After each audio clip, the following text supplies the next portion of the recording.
طابخين.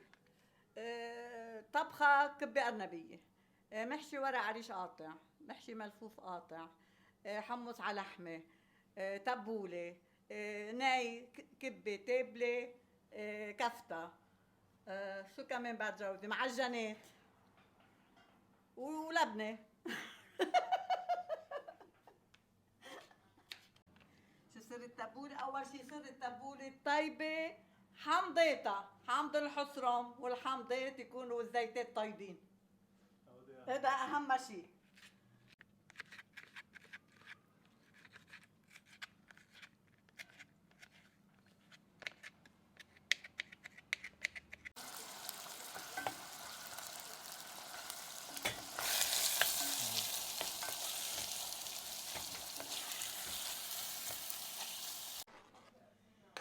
أنا ميليا سلامة، بعمل معجنات بالمبدئيا، كل شيء معجنات وشيش برك بتلقطين كل شيء، واللي بده طبخة حمص بده محشي بده هيدا بعمل له، لأنه قد إمكانياتي يعني مش أكتر.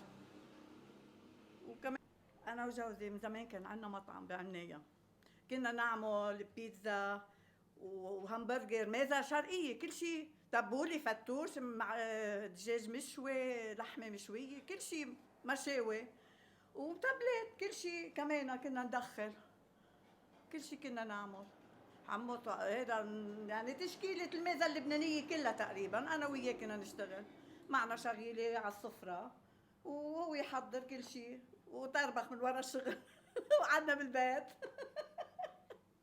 ولا بنتسلى بالبيت أنا وياه. بندورة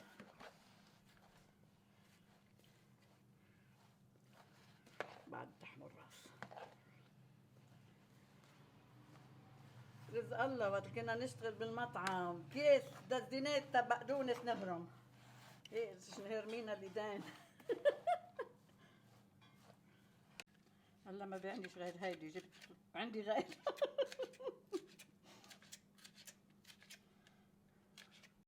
هون عم نعمل لحمة مشان حمص، حتى عاوز على الحمص مع صنوبر خلتني، وبعدين بنبلش بالمعجنات بالقلي. اسمي جوزيف سلامة، يعني كان عمري 14 سنة بالمصلحة، صارت ب70 خلتني، يعني قضيت حياتي بالمصلحة. كان عندي مطعم بعناية، الصحة ما عادش فينا نوقف على اجرينا، اضطرينا نسكر ونبيع المطعم. خلتني عم نتسلى شوي بالبيت، شوية معجنات، شوية شي من قريبه مثل ما بيقولوا.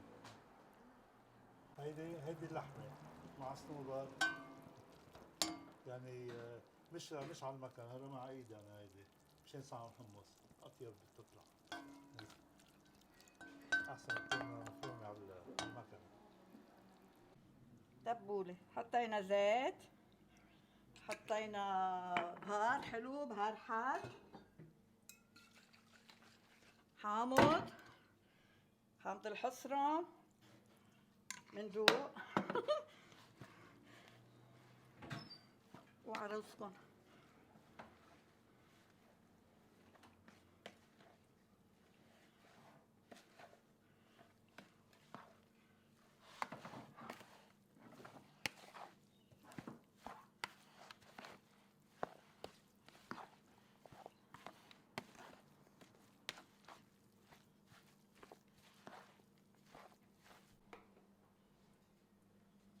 يلا.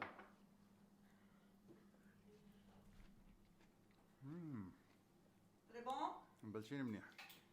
يلا ايه مش بصيرة خليها جود.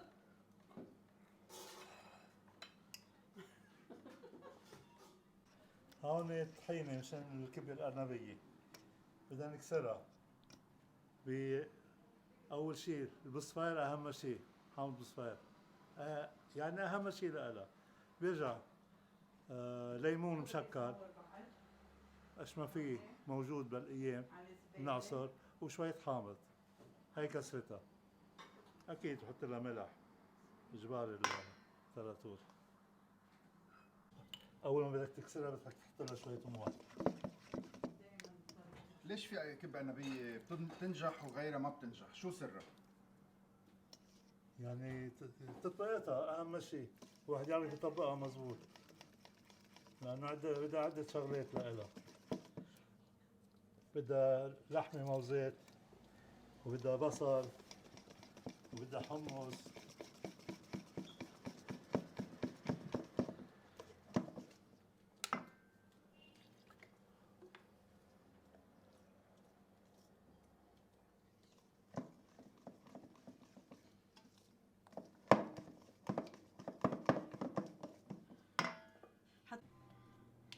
مين أشطر بالطبخ؟ كطبخ انا هو بالميزة يعني كيف بالحمص بالفول كان يعمل وهيك اشياء بنتبل بعضنا. بنتبل بعضنا، بس في اشياء مثلا كطبخ وهيك انا مثلا مرق عريش انا بلف، ملفوف انا بلف. يعني بعرف أعملهم بس اللي هي اشطر. أشطر. بسترجي تقول العكس؟ إيه ليش بسترجي شوي؟ الإنسان يحكي الواقع المزبوط يعني.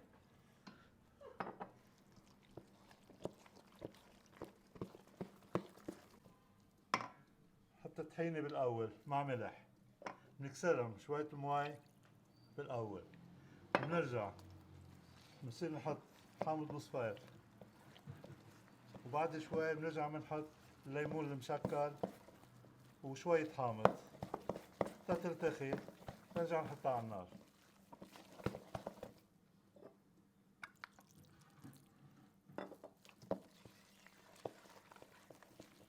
لما تغلي مزبوط زيتها بيفوش، اللي بيفوش معناتها تخمرت خلص بعد شو بدك. كبة أرنبية. هلا بدنا نحط زبدة، شوي زيت لما تحترق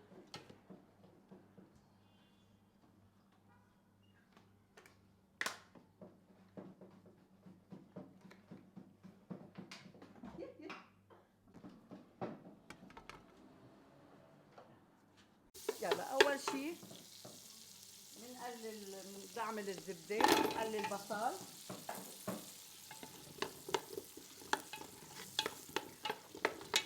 بنرجع بنحط الموزات نقلبهم شوي، بنحط شوي مرقة تيستوي البصلة مزبوط، بنرجع بنكسر الطحينة بنحطها فوقهم، بس تغلي الطحينة منيح مزبوط بنحط انا الحمصات لقيتهم مستويين شوي بحطهم وبرجع بحط الكبة تتغلي الطحينة بس. لانه فيها لحمه وهيك بيعملوها اجمالا بلا حشي. كبه الارنبيه كبة فاضية. ايه فاضيه بلا لحمه بقلبها.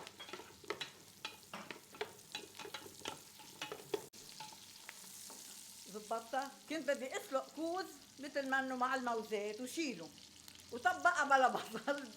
حمضتها هي اللي طيبه يعني مع الطحينه، رجعت قلت له انه لا اعملها مثل ما بتنعمل، رجعت عملتها مع بصل.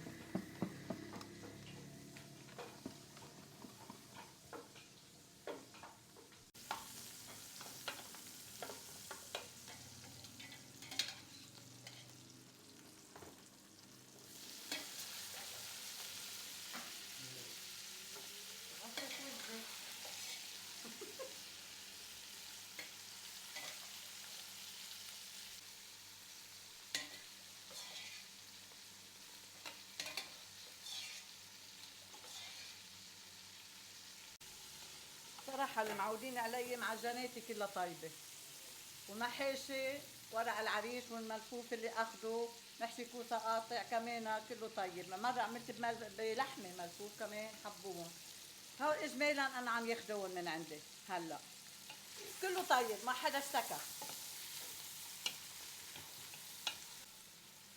بدها شغل تتحضر الحشوة وتقعد تحشيهم ووقت على النار يعني بس تغلي تخفف لها كيف ما كان بدها 3/4 ساعة لتستوي على نار خفيفة، وكمان الملفوف هيك ما في شيء على الهينه، كله بده شغل، كله بده تعب.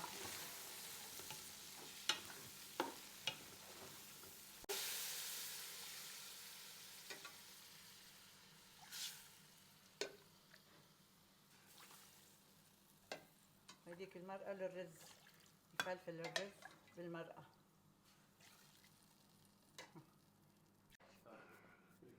ايه بالكبيره. الصغيره حط كبه لحمه. هاي الكبه الارنبيه يعني بعملها هيك.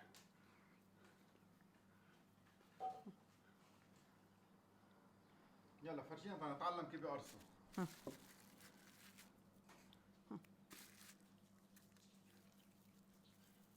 هيك.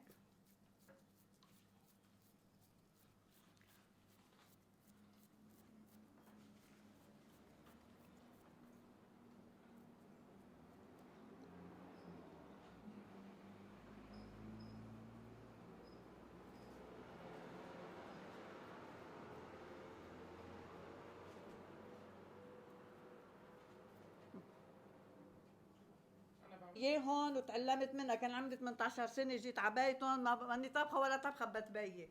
استلمت مطعم انا وجوزي كنا نعمل صحن يومي، وحدا اشتكى ولا زبون من طبختنا، يعني على طول نطبخ وننفق الطبخه قبل ما هيدا النفس. عن جد وكله من يعني عندهم نفس طيبه، جودي نفسه طيب كثير على الاكل. الحمص لا يعلى عليه الحمص. زمان كانوا يعملوا ترويق فول، قصبينية، بليلة، صبحية، مشهورين يعني. عطني بعده بيعملوا هول الترويق عادي، ما غير شيء عليه. هو أبو شادي. إذا مجلد ما بيسوى يكون عم يغلي، يعني شيء إنه يكون فاتر بتحطهم. هلا هودي مش مجلدين، ناطر زيت يحمى تنزلهم، بالعكس على هودي. ايه بيكون معمولة طازة الكبة. لازم يحمى الزيت شوي، بس لما بتكون مجلدة بس يسخن بدنا ننزلها. المعجنات لا، بده يكون حامي الزيت، لأنه العجين ما بيحمل مثل اللحمة. ايه لقيت السمبوسك بتكون نار بتكون زيت حامي مضبوط. حسب كل طبخة. مثلا هاي ما برحلة، الملوخية ما برحلة شعيرية، بقيت ما باقي اليخنات كله بحط له شعيرية.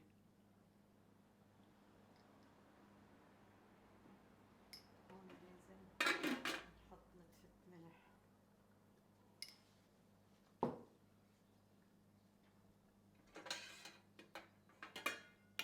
هلا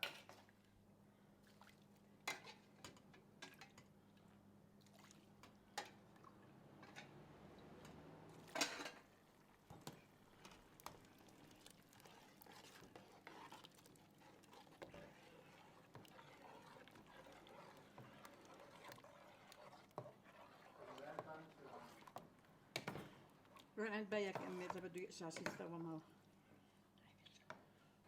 هيك يقشع.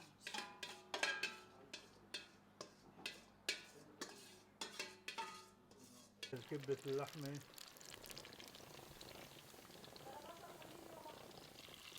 عم نحطها بصحن واحد.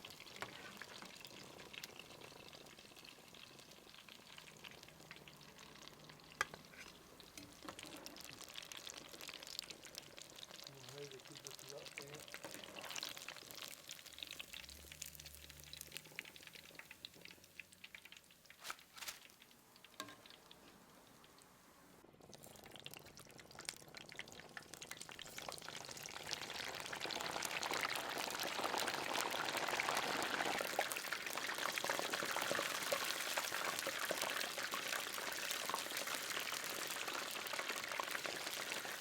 هلا تتغلي الطحينة، بس يتفقفق الطحينة وبيعمل هيك زيت على وجهها شوي، بنحط الحمصات وبنحط الكبة. تتغلي شي 10 دقايق تستوي الكبة. هي الكبة دجا يعني مش مشوية، مش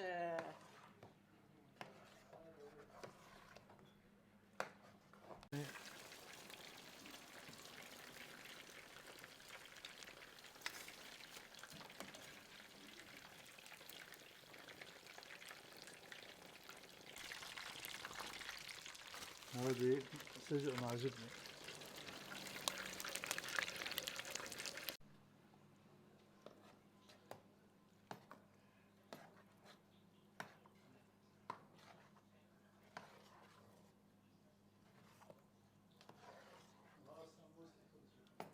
ما بدك تقلي شي؟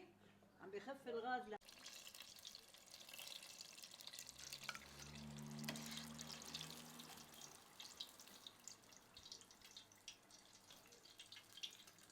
هنحط الكبة.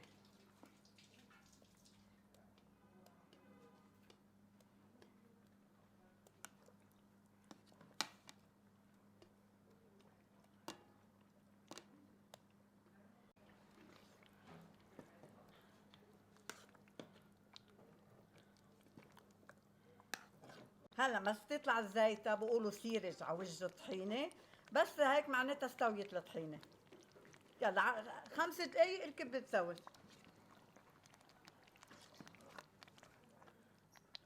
شفت زيتها؟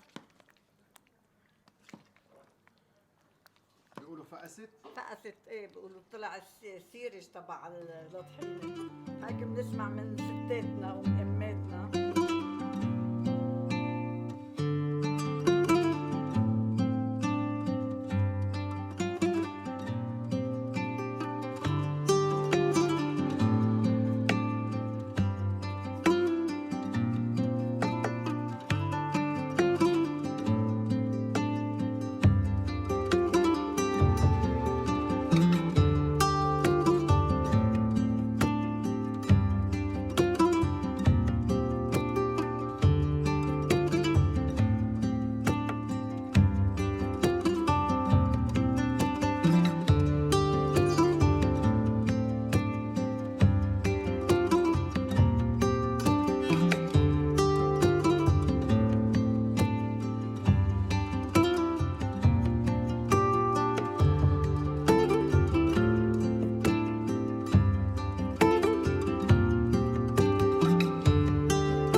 يعني بتعقدوا جايين عبايتكم، كتير انبسطت فيكم. عيدوها. شو بعرف. بتعقدوا